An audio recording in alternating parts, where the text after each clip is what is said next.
साथियों, आप सभी ने देखा होगा, हालांकि मुझे लग रहा है ऑडियो के इश्यूज थे,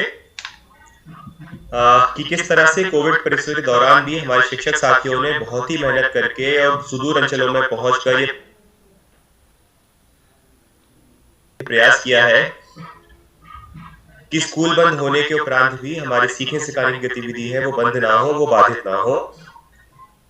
और उसी का परिणाम है कि आज हमारे पास इतनी सारी सक्सेस स्टोरीज हैं और हमारा हमेशा प्रयास होता है कि हमारे जो अच्छे टीचर्स ने काम किया, जो अच्छा काम किया है, उसको हम लोग सराहें, प्रोत्साहन दें और ऐसे टीचर्स की सक्सेस स्टोरी है आप सभी तक लेके जाएं, ताकि हमारे बाकी शिक्षक साथी भी देख सकें कि इन मुश्किल परिस्थितियों में भी अगर आप मोटिवेटेड हो और स्वच्छता से काम करते हो तो इन मुश्किल परिस्थितियों में भी अच्छा काम करना संभव है। मैं और ज्यादा समय न लेते हुए आज का जो हमारा निष्ठा प्रशिक्षण पे शैक्षिक संवाद आयोजन किया गया है, बहुत संक्षेप में जो उन मॉड्यूल्स को मैंने देखा है और क्या समझ पाया हम लोगों ने, आज हम मॉड्यूल क्रमांक 7, 8 और 9 यानी विद्यालय आधारित आकलन, पर्यावरण अध्ययन का शिक्षा शास्त्र और गणित का जो शिक्षा शास्त्र है, इन 3 बिंदुओं पे चर्चा करने का प्रयास किया गया है इस शैक्षिक संवाद के आयोजन से। आप देख रहे हैं कि नई शिक्षा नीति और इसके पहले जो नेशनल करिकुलम फ्रेमवर्क आया था, उसमें इस बात पे बहुत ज्यादा जोर दिया गया था और इनफैक्ट नई शिक्षा नीति भी इस बात को बार बार दोहराती है कि बच्चे जो कक्षा में सीखते हैं, कैसे उसको उन जो नई सीखी गई बातें हैं, जो नया ज्ञान अर्जित किया गया है, उसको हम रियल लाइफ में कैसे जोड़कर देख सकते हैं, ताकि जो सीखा गई बातें हैं वो और मजबूती से बच्चों को समझ में आए और उससे जुड़े जो विषय वस्तु हैं उसमें बच्चों की बेहतर समझ बन सके। और ये बात सिर्फ पर्यावरण अध्ययन या गणित पे लागू नहीं होती है, ये बात हर विषय पे लागू होती है।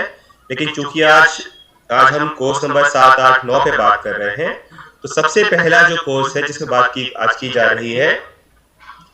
वो की जा रही है स्कूल बेस्ड असेसमेंट, यानी में जो मूल्यांकन की प्रक्रियाएं होती हैं उसको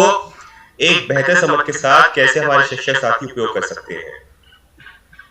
जब भी मूल्यांकन की बात आती है, हम सभी के मन में एक ही प्रश्न आता है कि हमें बच्चे को हम ये जांचने के लिए लग जाते हैं कि बच्चे ने कितना सीखा, बच्चा कितने प्रश्नों के उत्तर हल कर पाता है। लेकिन आप और मैं, हम सभी इस चीज से वाकिफ हैं, इस चीज को स्वीकार करते हैं कि हमने बच्चों को जो भी विषय वस्तु, जो भी पाठ पढ़ाया है, सबसे पहले उस पाठ में जो निहित विषय वस्तु है उन सभी पे प्रश्न गढ़ पाना, प्रश्न पूछना संभव नहीं है। इसका आशय ये कि जो मूल्यांकन की प्रक्रिया है, जो हमारा पेन पेपर टेस्ट होता है या हम जो मौखिक प्रश्न बच्चों से करते हैं, सिर्फ उसके आधार पर यह आकलन करना या इस निष्कर्ष पर पहुंचना कि बच्चों को समझ में आया है या समझ में नहीं आया है, ये आकलन की बहुत ही छोटी और कमजोर समझ है। हमें समझना चाहिए कि जो स्कूल बेस्ड असेसमेंट है उसमें पेन पेपर पेंसिल जो टेस्ट होता है वो सिर्फ एक जरिया है, एक टूल है। इसके अलावा भी बहुत सारी ऐसी प्रक्रियाएं होती हैं, बहुत सारे ऐसे प्रोसेसेस होते हैं जिसमें शिक्षक साथियों को बहुत ज्यादा समय और ऊर्जा नहीं लगता है। अगर उनका भी उपयोग करेंगे तो एक बेहतर समझ बन पाएगी, टीचर्स को अपने क्लास के जो लर्निंग आउटकम्स हैं, जो लर्निंग लेवल से बच्चों का, उसका एक बहुत अच्छा आभास होगा। दूसरी बात जो इस मॉड्यूल में हमें पता पड़ती है, जो सबसे महत्वपूर्ण है, वो यह है कि आकलन की जो प्रक्रिया होती है वो उसका जो लाइफ साइकिल होती है वो क्लासरूम से शुरू होती है और उससे जो फीडबैक आता है वो फीडबैक टीचर के लिए उपयोगी होता है कि कैसे जो अपनी शिक्षक पद्धति है, टीचर उसको सुधार कर सकते हैं उन परिणामों के आधार पर जब टीचर ने बच्चों को असेस किया है। कहने का आशय ये कि मूल्यांकन की जो प्रक्रिया होती है वो सिर्फ नंबर्स तक आधारित ना हो कि इतने बच्चों का ए ग्रेड है, इतने बच्चों का बी ग्रेड है, इतने बच्चों का सी ग्रेड है या इतने बच्चों का डी और ई ग्रेड है और हमारा फिर पूरा ध्यान डी और ई और सी ग्रेड के बच्चों को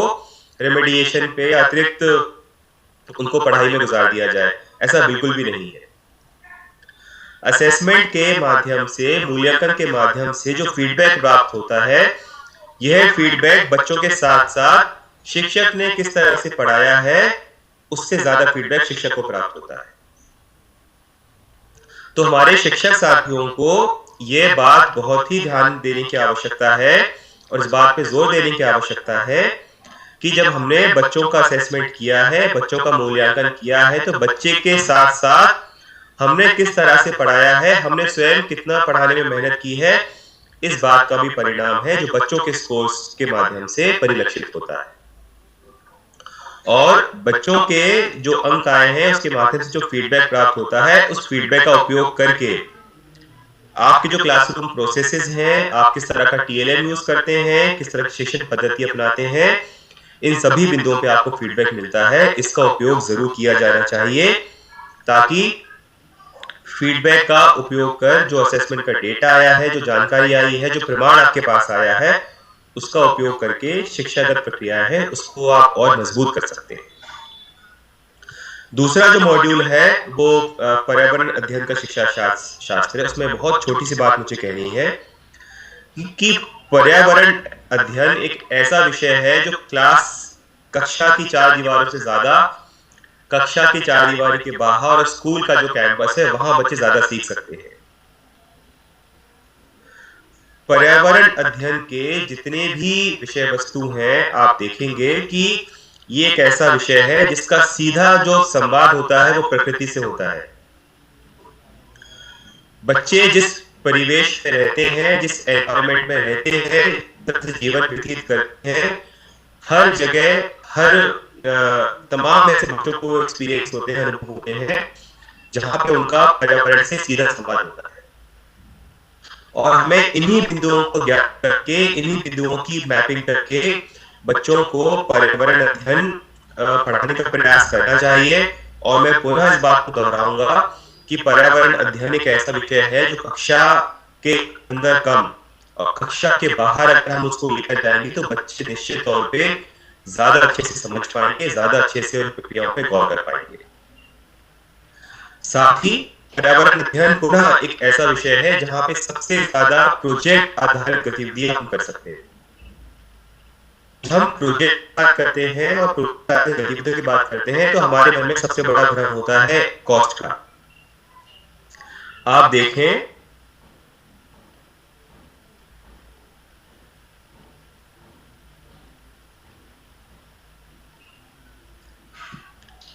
मेरी आवाज आ रही है आप लोगों को? सर आ रही है कोई की सर अब आ रही है आवाज। ओके ओके सो जहाँ